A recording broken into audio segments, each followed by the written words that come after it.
Hello friends, welcome back to our YouTube channel Youth Academy. दोस्तों, आपका मेरे YouTube channel में स्वागत है।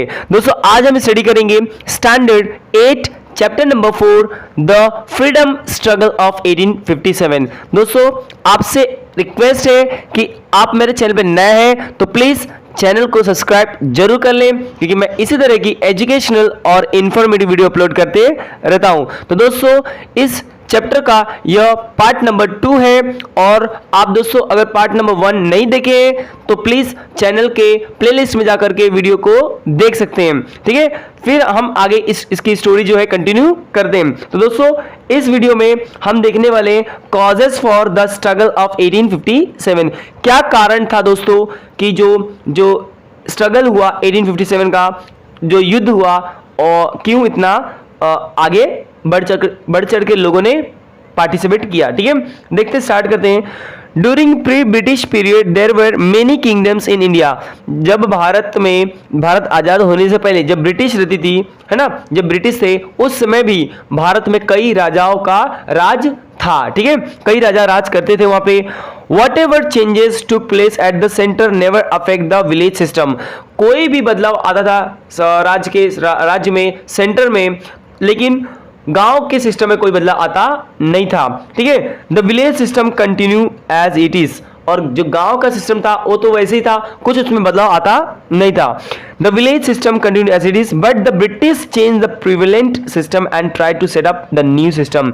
लेकिन जब ब्रिटिश आए, ठीक है, तो उसके बाद क्या हुआ, उन्होंने पूरा सिस्टम ही चेंज कर दिया। जो गांव के सिस्टम थे वो भी चेंज कर दिया। ठीक है, looking at the changing nature of village system create a feeling of instability and insecurity in the minds of the people। और जैसे ही गांव के लोग, सिस्टम, जो रहने का तरीका, वहाँ का जो नियम था, वो सब बदल जाने की वजह से लोगों में इंस्टेबिलिटी, है ना, और इनसिक्योरिटी उनको फील होने लगी। वो अपने आप को सिक्योर फील नहीं करने लगे। ठीक है, और फिर अब क्या हुआ दोस्तों, देखते आगे। तो आगे देखते हैं इकोनॉमिक कॉज। ठीक है, तो इसका इकोनॉमिक पे, अर्थशास्त्र पे क्या असर पड़ा। ठीक है, ये भी हम देखते हैं इकोनॉमी पे क्या असर पड़ा। ठीक है, economic cause, the British introduce a new revenue system to increase their income. जैसे ही ब्रिटिश आई सरकार में तो उन्होंने नया रेवेन्यू, है ना, कर नियम अपना खुद का इनकम बढ़ाने के लिए, ठीक है, कमाने के लिए उन्होंने टैक्स का नया एक जरिया लाया। और tax were forcefully extracted from the farmers. और जो टैक्स था, कर था, किसानों से जबरदस्ती लिया जाता था। As a result of it the agriculture system collapse. जिसकी वजह से जो कृषि प्रधान देश था वो पूरी तरह से ध्वस्त हो गया, बर्बाद हो गया। किसान एकदम कर्जे में डूब गए। ठीक है, to sell the British goods in India and enjoy profit was the policy of the British. ठीक है, to sell the British goods in India and enjoy profit was the policy of the British. उनका एक ही मकसद था कि British के जो भी प्रोडक्ट हैं, सामान है, वो भारत में बेचना है और अधिक से अधिक प्रॉफिट कमा करके एंजॉय करना है। ठीक है, दे impose heavy taxes on the local industry.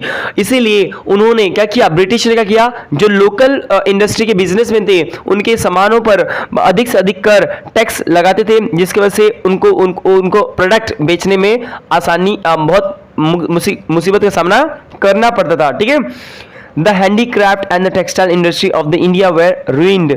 और हैंडीक्राफ्ट, जो हस्तकला था और जो वस्त्रों का उद्योग था, पूरी तरह से भारत में डूब गया, पूरी तरह से बर्बाद हो गया। Many Indians artisans become unemployment. कई भारतीय जो आर्टिस्ट थे, कलाकार थे, वो क्या हो गए, बेरोजगार हो गए।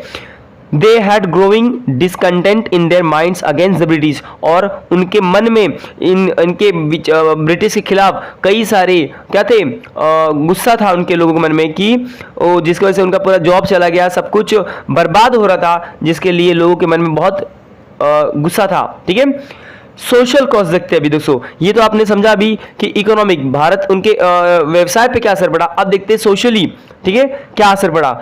The Indian felt that the Britisher were interfering in the culture, tradition and custom of India. देखिए जो इंडियंस उनको ऐसा फील होने लगा कि जो ब्रिटिशर्स हैं वो भी उनके रीति रिवाज धर्मों में भी क्या करने वाले, उनके रीति रिवाज धर्मों में भी क्या इंटरफेयर करेंगे, हस्ताक्षर करेंगे, अपना कुछ ना कुछ उसमें भी चेंजेस करने की कोशिश करेंगे, ये उनके मन में आने लगा। ठीक है, जो इंडियंस थे। और क्या होगा दोस्तों, आगे देखते हैं, नेक्स्ट देखते हैं, सती प्रथा। ठीक है, sati provisions, widow remarriage act were correct from social point of view. ठीक है, देखिए सती जो प्रथा था, जो विडो था, विधवा पुनः विवाह था, ठीक है, ये क्या हो गया, ये एक सोशली पॉइंट से देखा जाए तो सही है। ठीक है, but the Indian thought that it is an interference in this life style. ठीक है, and hence they were dissatisfied. और लेकिन जो भारतीय थे उनको लगने लगा कि उनके जीवन में वो भी क्या कर रहे, हस्तक्षेप कर रहे हैं, जिसकी वजह से उनको भी ये चीज़ों पसंद नहीं आने लगा। वो भी लगा कि ये हमारे जीवन में भी क्या कर रहे, हस्तक्षेप कर रहे हैं। ठीक है दोस्तों, अभी देखते हैं, आई होप कि आपको समझ रहा है। ठीक है, अब देखते हैं कि पॉलिटिकल कॉज ने राजनीतिक कारण क्या थे। ठीक है, after 1757 the British took charge of many Indian states. देखिए 1757 के बाद जब ब्रिटिश ने कई इंडियन जो स्टेट, भारत के जो राज्य थे, उनको अपने अधीन ले लिया, अपने अधिकार में ले लिया। ठीक है, तब उस समय later Lord Dalhousie annex many princely state on various causes. ठीक है, और प्रिंसली मतलब राजाओं के भी जो राज से वो भी क्या किए, उन्होंने अपने अंदर ले लिया। ठीक है, the Nawab of Ayodhya was dethroned on ground of maladministrations, whereas the princely state of Satara, Nagpur and Jhansi were annexed through the doctrine of lapse। ठीक है, और सिंपल सी बात है कि उस समय जो नवाब थे, ठीक है, जो अयोध्या के राजा थे, उनको भी डेथ्रॉन कर लिया गया। डेथ्रॉन मतलब उनको अपने गद्दी से हटा दिया गया। ठीक है, और कई जगहों पे, ठीक है, कई प्रिंसली स्टेट जो राजाओं के क्षेत्र थे, उनको जैसे सतारा हो गया, नागपुर हो गया, झांसी, वहां पर भी क्या किया गया, उनको कब्जा में ले लिया गया। ठीक है, due to the policy of Dalhousie, क्योंकि जो लॉर्ड डलहौजी थे, उनके जो प्रिंसिपल्स, जो पॉलिसी लाए थे उन्होंने, उसके वजह से क्या हुआ, Indians did not consider the British as trustworthy, जिसके वजह से जो भारतीय थे उनके मन में उनके खिलाफ थोड़ा भी संतोष नहीं था, उनके पे भरोसा नहीं करते थे, क्योंकि वो इस तरह अपना नियम लगा रहे थे सिर्फ अपने फायदे के लिए और इनको हमेशा तकलीफ देते थे। ठीक है, नेक्स्ट देखते दोस्तों, पॉइंट है डिसकंटेंट अमॉन्ग इंडियन सोल्जर्स। अब देखिए जो सोल्जर थे, भारतीय सैनिक थे, उनके मन में भी क्या हो गया, उनके मन में भी थोड़ा सा संदेह होने लगा। वो भी इन चीज़ों से बहुत घबरा गए कि ये जो ब्रिटिश थे वो अलग अलग नियम लाते थे। ठीक है, जिस वजह से उनके सैलरी पे असर पड़ने लगा। ठीक है, जो सैनिक थे उनके सैलरी पे भी असर पड़ने लगा। अब देखते हैं इसमें क्या दिया है दोस्तों, the Indian soldier way giving a low status by the British officer. आपको पता होना चाहिए, आप लोग मूवी देखा होगा वो केसरी, उसमें आपको देखने को मिला होगा कि जो इंडियन सोल्जर थे और उस किसके अंडर काम करते थे, ब्रिटिश के। तो ब्रिटिश क्या करते थे, जो इंडियन सोल्जर थे उनको ज़्यादा मान देते नहीं थे, बहुत ही उनको लो समझते थे। ठीक है, कम समझते थे। और आपको ये भी पता होना चाहिए दोस्तों, they could not gain any post higher than the subedar. सूबेदार से ऊपर उनको कोई पोस्ट देते ही नहीं थे ब्रिटिश। ठीक है, और कभी they were paid less compared to the British soldier. अब ये भी आपको समझना पड़ेगा कि जो भारतीय थे सैनिक, जो ब्रिटिश गवर्नमेंट में काम करते थे, उनको ब्रिटिश सोल्जर की अपेक्षा बहुत कम सैलरी मिलता था। ठीक है, the allowance were also gradually decrease. Due to this reason there was a growing discontent among the Indian soldier. और ये कई सारे और कारण थे जिसकी वजह से उनके सैलरी भी नहीं बढ़ती थी, और जो सैलरी एक बार इंक्रीमेंट हो रहा है, अलाउंस मिल रहा है, उनमें भी कटौती कर देते थे, जिसकी वजह से जो भारतीय सैनिक थे उनके मन में भी क्या हुआ, ये ब्रिटिश के खिलाफ असंतोष था। ठीक है, और वो भी इनसे खुश नहीं थे। ओके दोस्तों, नेक्स्ट देखते हैं दोस्तों, इमीडिएट कॉज, है ना, अचानक से क्या कारण था ये 1856 में क्या हुआ आपको बताता हूं। In 1856 the British provided long Enfield rifles to the Indian sepoy, मतलब वो इंडियन जो भारतीय सैनिक थे, ठीक है, जो सिपाही थे, उनको एक राइफल दिया गया, ठीक है। The sepoy were required to bite the end of the cartridge, ठीक है। आपको बताना चाहिए जो बंदूक होता है, राइफल होते हैं, वो लास्ट में जो एक कार्ट्रिज होता है, कार्ट्रिज खींच के आपको खींचना पड़ता है अपने दांत से, ठीक है, दांत से आपको खींचना पड़ता था। The news spread out that this cartridge were smeared in the fat of the cow and pig, और उस जो राइफल था वो राइफल के ऊपर, ठीक है, जो कैट्रिज खींचते थे, खींच के गोली भरना पड़ता था अंदर, फिर उसको बंद करना पड़ता था। तो लेकिन जो खींचने के लिए उसमें जो एक लिक्विड होता था, जो लिक्विड गाय और सुअर के चर्बी का इस्तेमाल करते थे, ठीक है। Due to this religious sentiment of Hindu and Muslim sepoy were hurt and made them unhappy. और क्या हो गया दोस्तों, उस समय जो सैनिक थे हिंदू और मुस्लिम, उनके रिलीजियस सेंटीमेंट की बात हो गई, वो अपने धार्मिक चीज़ों को इस तरह नहीं सुन सकते थे, समझ सकते थे, ठीक है, इतना इजीली उन्होंने नहीं लिया, जिसके बाद से उनको बहुत गुस्सा आया। और क्योंकि सिंपल सी बात, हिंदूज को गाय के चर्बी से, चर्बी जो होता था वो खींचना पड़ता था, और मुस्लिम को सुअर का, ठीक है, पिग्स, तो ये मुस्लिम्स में उनको वर्जित किया गया, उनको नहीं ये बोलते, ठीक है। और हिंदूज को आपको पता ही है, गाय को हम मां मानते हैं, ठीक है। तो दोस्तों इस तरह उनमें भी क्या हुआ, वो भी नाखुश थे इन ब्रिटिश के सरकार से, ठीक है। एंड दोस्तों देखते द आउटबर्स्ट, और आखिर में क्या हुआ, ये जो गुस्सा था कहीं तो निकलना था, तो ये 1857 में निकला, ठीक है। Disciplinary action was taken on this sepoy who refused the smear cartridge and were given severe punishment. और जो सेपॉय, जो सैनिक, जो सिपाही इस कार्ट्रिज को, इस बंदूक को, इस राइफल को इस्तेमाल नहीं करता था, तो उसको बहुत ही कड़ी से कड़ी सजा दी जाती थी, पनिशमेंट दी जाती थी। Mangal Pandey from Barrackpore cantonment shoot an English officer as a recreation to unjust nature of British officer. और उस समय मंगल पांडे ने बराकपुर के कंटोनमेंट से उन्होंने क्या किया, एक ब्रिटिशर को क्या किया, गोली मार दी, क्योंकि उन्होंने उसको फोर्सफुली बोला करने के लिए वो, लेकिन वो एक तरह से पांडे थे जिसके हिंदू थे, और वो हिंदू में उनके धर्म के खिलाफ वो नहीं जा सकते थे, इसीलिए उन्होंने क्या किया, उनको एक ऑफिसर गोली मार दी। तो बाद में क्या हुआ, Mangal Pandey was arrested and hang to death, और बाद में मंगल पांडे को अरेस्ट कर लिया गया और उनको फांसी पर लटका दिया गया, ठीक है। This news spread like fire, और यह जो खबर थी यह आग की तरफ पूरे स्टेट में, भारत देश में फैल गई, ठीक है। आपको दिख रहा है फोटो, यहाँ पे दिख रहा है मंगल पांडे का, ठीक है, मंगल पांडे जी का फोटो आपको दिख रहा है। The entire regiment of Indian sepoy at Meerut took part in the freedom struggle and marched toward Delhi। और ये पूरा का पूरा, जब ये बात पता चली तो पूरा का पूरा रेजिमेंट, पूरे सैनिकों का जो गुट होता है, वही पूरा क्या किया, मेरठ की तरफ चल दिए, और उन्होंने सभी ने इस आजादी के लड़ाई में बढ़ चढ़ करके क्या किया, अपना हिस्सा लिया, ठीक है। आगे देखते हैं दोस्तों, thousand of Indians voluntarily join them on the way. और जब ये रेजिमेंट आगे चली तो हजारों भारतीय, ठीक है, वॉलंटियर्स ने भी क्या किया, इनको ज्वाइन कर लिया ये युद्ध की, आजादी की लड़ाई में, ठीक है। They handed over the leadership of the freedom struggle to Mughal empire Bahadur Shah and proclaim him as the empire of India. और दोस्तों उन्होंने क्या किया, उन्होंने लीडरशिप को ही क्या किया, हवाले कर दिया, freedom struggle to Mughal empire, ठीक है। उनका नाम था बहादुर शाह, जो पूरा राज था, ठीक है, ये पूरा का पूरा राज ही किसके हवाले कर दिया, बहादुर शाह के, और उन्होंने उनको ही भारत का क्या किया, राज्य घोषित कर दिया, ठीक है।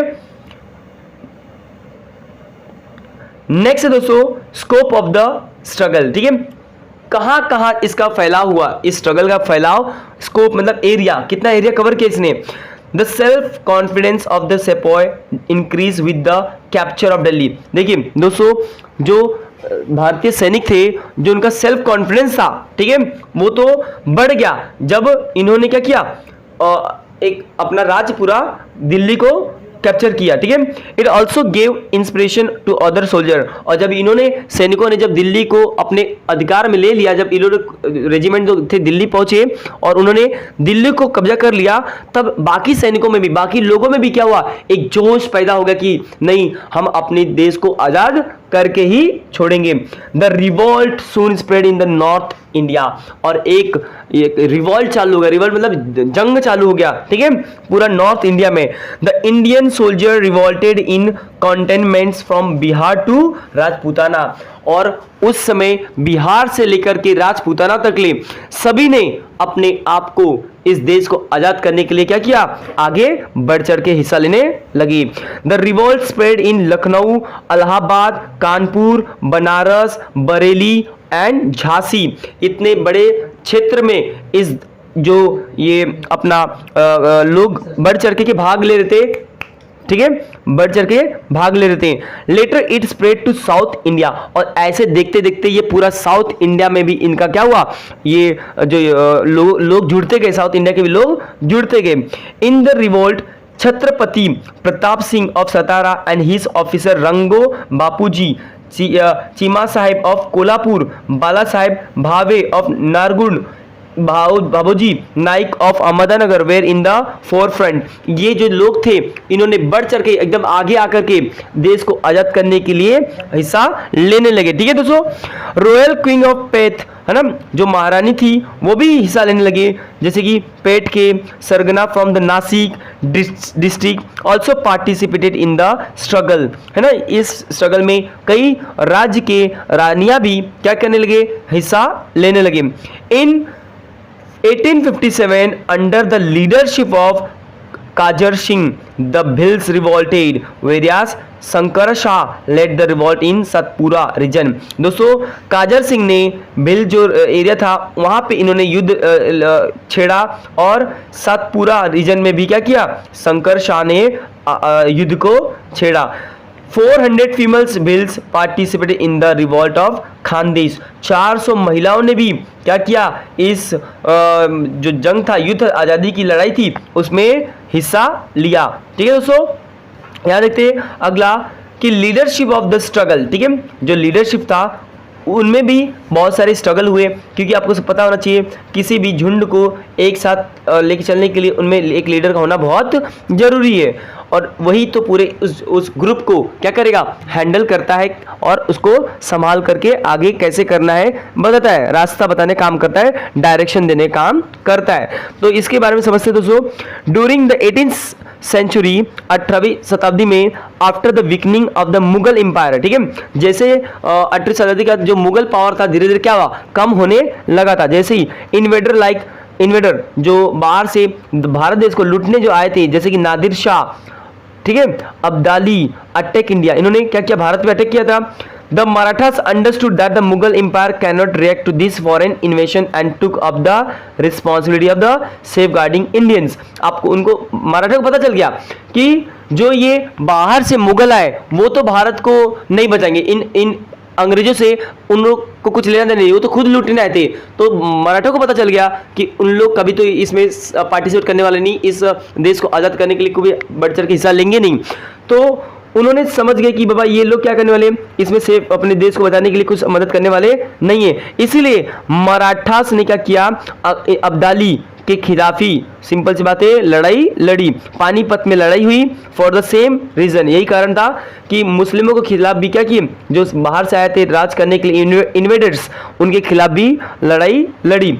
इन द देखिए in the freedom struggle of 1857 the descendant of Mughals, जो भी उनके डिसेंडेंट होते, उत्तराधिकारी जो होते हैं, वो जैसे कि बहादुर शाह क्या हुआ, was incapable of fighting against the British. लेकिन आपको पता होना चाहिए कि उस समय 1857 में जो डिसेंडेंट था, मुगल का जो उत्तराधिकारी था, वह ब्रिटिश के खिलाफ लड़ने में असमर्थ था, ठीक है, उसके पास उतनी ताकत नहीं थी।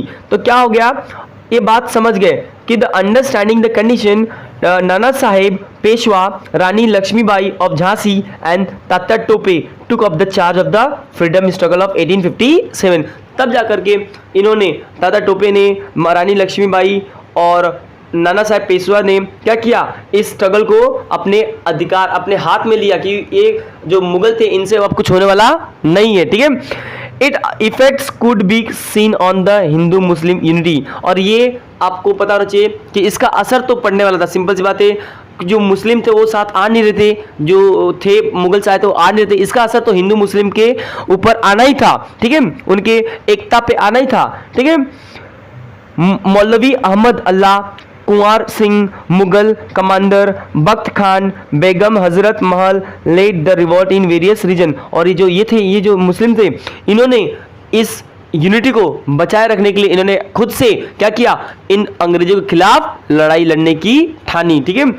देखते the nature of revolt in Delhi, Kanpur, Lucknow, Jhansi, west Bihar was more fierce, और दोस्तों जो ये नेचर था, जो ये युद्ध था दिल्ली, कानपुर, लखनऊ, झांसी और वेस्ट बिहार में बहुत ही ज़्यादा आक्रामक था, बहुत ज़्यादा ही लोग तेज़ी से इस चीज़ को उठा रहे थे, ठीक है। ये नहीं कि बस एक बार कोई आवाज़ उठाई, बस 2 दिन रोड पे आकर चिल्लाए और जाके घर में बैठ गए, ऐसा नहीं हुआ। उन्होंने कंटिन्यूसली कई महीनों तक इस बात को लोग क्या करते थे, ब्रिटिश के खिलाफ ये बात को उठाते थे, ठीक है दोस्तों। देखिए ये है नाना साहेब पेशवा, ठीक है। Crushing of the struggle, crushing का मतलब है कुचलना, ठीक है। जो ये सिंपल सी बात है, जो ये बात उठा रहे, आवाज उठा रहे, उनको आवाज को दबाने के लिए ब्रिटिश ने कई प्रकार के क्या की अपने चाल चले, ठीक है। अब देखिए इसमें the Indians whole hearted fought against the British, पूरा भारत अंग्रेजों के खिलाफ हो गया था, पूरा भारत अंग्रेजों के खिलाफ लड़ रहा था। तो इंक्लूडिंग कौन कौन, सोल्जर थे, जमींदार थे, किंग राजा थे, कमांडर थे और कॉमन पीपल आम जनता भी उनके साथ मिलकर के इनके खिलाफ लड़ रही थी। The Indian suppose start the freedom struggle before the fix time, देखिए एक फिक्स समय दिया गया था, इस समय हम लोग इन ब्रिटिश के खिलाफ आवाज उठाएंगे, लेकिन जो भारतीय सैनिक थे, जो सिपाही थे, वो समय का न देखते हुए उन्होंने जल्दी से अपने बात को रोड पे उठाने लगे, उनके खिलाफ एक्शन लेने लगे। Initially they succeed but military strength and, देखिए ये कई जो उस समय जो पार्टिसिपेट किए थे, ताता टोपे, रानी लक्ष्मीबाई, ठीक है, बेगम हजरत महल और कुंवर सिंह, इन्होंने बहुत ही बहादुरी से अपने देश को आज़ाद करने के लिए क्या किया, स्ट्रगल किया, ठीक है। आपको यहाँ पे बताता हूँ, देखिए फ्रीडम स्ट्रगल ऑफ 1857 में आपको यहाँ पे मैप दिख रहा है, ठीक है, कि कितना जो आपको येलो कलर में दिख रहा है वो पूरा का पूरा ब्रिटिश के कंट्रोल में था भारत, ठीक है। तो देखिए पूरा का पूरा भारत जो था ब्रिटिश के कंट्रोल में पूरा आ गया था, देखिए कितना, जबलपुर, सागर, पूरा यूपी तो पूरा ही आ गया था, ठीक है। और जो 7 सिस्टर स्टेट थे वो पूरे क्या थे, ब्रिटिश के कब्जे में थे। लाहौर, पेशवा, आपको पता है, सिकरापुर, कराची, अहमदनगर के कुछ हिस्से, नसीराबाद के कुछ हिस्से, ठीक है, और महाराष्ट्र के तो मोस्ट अधिक से अधिक भाग क्या थे, अंग्रेजों के अधीन थे, ठीक है। आपको नीचे दिख ही रहा है, केरला, कर्नाटक, तमिलनाडु के भी हिस्से क्या थे, उनके अधीन थे। तो भारत को अधिक से अधिक उन्होंने क्या किया, अपना गुलाम बना चुके थे, ठीक है। तो इसलिए लोगों ने बहुत ज़्यादा मेहनत किया, अपने जान की परवाह न की और उन्होंने अंग्रेजों के खिलाफ लड़ाई लड़ी, ठीक है। Administration of the British rule was vast, पहले आपको ये भी बताना चाहिए कि उस समय जो एडमिनिस्ट्रेशन था, भारत का जो एडमिनिस्ट्रेशन था, ब्रिटिश बहुत स्ट्रॉन्ग रखी थी, ठीक है। उन्होंने बहुत ज़्यादा ही क्या किया, अपने जो एडमिनिस्ट्रेशन है, जैसे चलाना है, कैसे देश को चलाना है, वो बहुत उनका स्ट्रॉन्ग था। The British crush down the struggle by the all means, लेकिन ब्रिटिश ने पूरा का पूरा जो भारतीय जो आए थे लड़ने के लिए, उनके पूरे के पूरे जो प्लान थे उनको क्रश कर दिया, उनको कुचल दिया, क्योंकि उनके पास जो पावर बहुत था, मिलिट्री पावर ज़्यादा था, ठीक है। आपको पहले मैंने बताया कि उसमें जो कई लोग इंडियंस ही क्या करते, ब्रिटिश के मिलिट्री में काम कर रहे थे। तो उस समय सुभाष चंद्र बोस जी ने एक नारा दिया था कि तुम मुझे खून दो, मैं तुम्हें आज़ादी दूंगा, इस तरह का नारा उन्होंने दिया। और उन्होंने भारतीयों से आग्रह किया कि तुम अंग्रेजों के साथ न लड़के खुद के एक इंडिपेंडेंट स्वतंत्र होने के लिए लड़ाई लड़ो, हमें आज़ादी मिल जाएगी, ठीक है। आगे देखते दोस्तों, the British made quick recovery and with in the next 6 month regain the lost territories, ठीक है। और जो ब्रिटिश से क्विक, उन्होंने जल्दी जल्दी क्या किया, क्योंकि उनको पता है अगर हमने ज़्यादा समय इसमें दिया उनको तो वो क्या करेंगे, हम पे अधिक से अधिक कब्जा करेंगे और हमको अटैक कर लेंगे, इसलिए जल्दी से विद इन 6 महीने के अंदर ही उन्होंने क्या किया, फिर से जो खोया हुआ हिस्सा था जो सैनिकों ने इनसे अंग्रेजों से छीन लिया था, वो फिर से उन्होंने उनको गेन कर लिया, पा लिया। ठीक है, Rani Lakshmibai, Kunwar Singh, Ahmadullah laid their lives, है ना, उन्होंने अपनी जान तक लगा दी इनको उस क्षेत्र को लेने के लिए। ठीक है, Bahadur Shah was imprison at Rangoon, और जो बहादुर शाह थे, ठीक है, उन्होंने क्या कि वो तो उनको जेल में बंद कर दिया गया रंगून में। नाना साहब and Begum Hazrat Mahal took shelter in Nepal, और ये जो नाना साहब थे और हजरत बेगम थे जो ये तो अपना आश्रय लेने नेपाल चले गए। ठीक है, क्योंकि ये पकड़ के जेल में डाल दे रहे थे ब्रिटिश। ठीक है, Tatya Tope fought for next 10 months against the British, और जो तात्या टोपे थे उन्होंने क्या किया, ब्रिटिश के खिलाफ 10 महीने कंटिन्यू क्या लड़ाई लड़ी, 10 महीने, और 10 महीने लड़ा। बाद में British due to betrayal he caught and hang to death, लेकिन जो ब्रिटिश थे वो बहुत क्या थे, बहुत हरामी थे। ठीक है, और उन्होंने बहुत ही अलग अलग तरीके से चाल चल के क्या किए, तात्या टोपे को पकड़ लिया और उनको पकड़ करके क्या किया, मार दिया, बेट और फांसी पे लटका दिया, हैंग टू डेथ। ठीक है, हैंग टू डेथ, टांग दिया सूली पे। In this way by the end of इस तरह by the end of 1858 the British ruthlessly crushed down the struggle. इस तरह आते आते 1858 आते थे, जो आवाज उठी थी आज़ादी की वो पूरी तरह से दब गई, क्योंकि ब्रिटिश ने अपनी पूरी ताकत से क्या की, इस आज़ादी को आवाज को दबा दिया। ठीक है दोस्तों, even though the struggle began with the discontent among Indian soldier, लेकिन दोस्तों ये जो स्ट्रगल की आवाज थी इतनी आसानी से दबने वाली नहीं थी। The Indian soldier but later the peasant, artisan, common people, tribes came together to fight against the British. फिर से कुछ लोगों ने, जैसे कि किसान थे, फार्मर से, आर्टिसन कलाकार थे, जो सब लोग ऐसा आवाज़ धीरे धीरे अपनी आवाज़ उठाई रहे थे। ठीक है, और फिर से अगेंस्ट ब्रिटिश के, और उन्होंने उसके खिलाफ फिर से एक बार आवाज़ उठाई।